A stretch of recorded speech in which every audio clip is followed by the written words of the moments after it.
OK, idem si vytvoriť nový svet, takže hodím tam tento seed.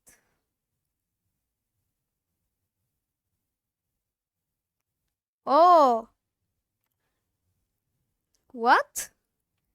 Tunak 1, 2, 3, 4.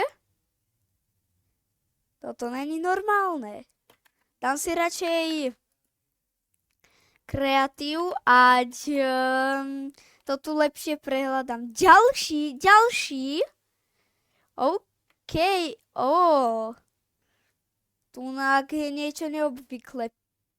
What the hell? OK, ideme dovnútra. Nie, čo to je? To je pyramída?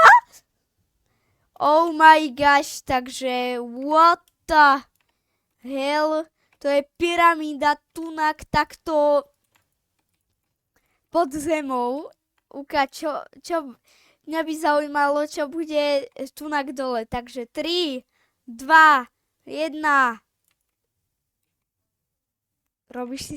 Kamo, hej, to čo je?